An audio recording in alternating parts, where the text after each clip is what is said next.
আসামের সাম্প্রতিককালে ভয়াবহ যে বন্যায়, সেই বন্যায় মানুষের দুরবস্থা খুবই খারাপ। তারা হাহাকার করছে, বাঁচার আর্তনাদ করছে। তাদের কাছে খাবার নেই, পর্যাপ্ত পানীয় জলের ব্যবস্থা নেই, ওষুধপত্র নেই, বাসস্থানও নেই। তারা সাহায্যের প্রার্থনা করছে।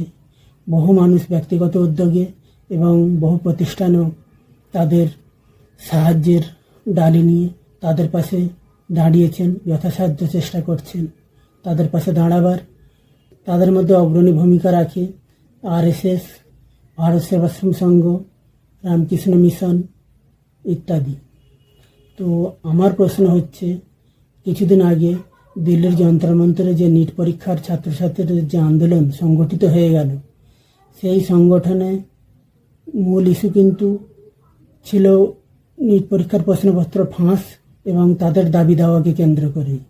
সেখানে কিন্তু ক্ষুধাটা কোনো ইস্যু ছিল না, কিন্তু তা সত্ত্বেও সেই আন্দোলনকে সচল রাখার জন্য বহু মানুষ স্বতঃস্ফূর্তভাবে তাদের সাহায্য নিয়ে ঝাঁপিয়ে পড়েছিল। কেউ ব্যক্তিগত উদ্যোগে এবং কোনো প্রতিষ্ঠান তাদের প্রাতিষ্ঠানিক উদ্যোগে বহু টাকার খাবার সরবরাহ করেছিলেন। এবং আমরা এটাও দেখেছিলাম, বিদেশ থেকেও বিভিন্ন ডেলিভারি অ্যাপের মাধ্যমে হাজার হাজার টাকা খাবার সেখানে অনলাইন অর্ডার করে খাবার সরবরাহ করার ব্যবস্থা করা হয়েছিল। এবং সেই জুনেদ ভাইও তো ব্যক্তিগত উদ্যোগে প্রতিদিন প্রায় কয়েক লক্ষ টাকার খাবারের ব্যবস্থা করেছিল। তো এগুলো সবই কর্নিশযোগ্য কাজ, আমি ওদের অভিনন্দন জানাই। কিন্তু তো সেখানে যে বা যারা এই আন্দোলনকে পুষ্ট করেছিল, তো তাদের কাছে কি আসামের মানুষদের কোনো মূল্য নেই? তাদের মানবিকতার পরীক্ষায় কি আসামের মানুষ যোগ্যতা অর্জন করতে পারেনি? প্লিজ আপনারা একটু সেদিকটাই দেখুন, তাদের পাশে দাঁড়ান। তারা সাহায্য চাইছে।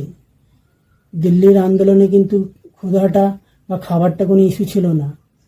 সেখানে কোনো আন্দোলনকারী বা কেউ আন্দোলনের তরফ থেকে কেউ মানুষের কাছে সাহায্য প্রার্থনা করেনি যে আমাদের পাশে দাঁড়ান, খাবার যোগান দিয়ে আমাদের পাশে দাঁড়ান। হ্যাঁ, তারা আন্দোলনের নৈতিক সমর্থনের উদ্দেশ্যে সাধারণ মানুষের কাছে সাহায্য প্রার্থনা করেছিল, কিন্তু খাবারের যোগান দিন এরকম কিন্তু কেউ প্রার্থনা করেনি। তা সত্ত্বেও বিভিন্ন মানুষ স্বতঃস্ফূর্তভাবে তাদের পাশে এসে দাঁড়িয়েছিলেন। কিন্তু তারাই আসামের মানুষের বেলায় কোথায় গেল? আসামের মানুষগুলো কি তাদের নজরে আসছে না?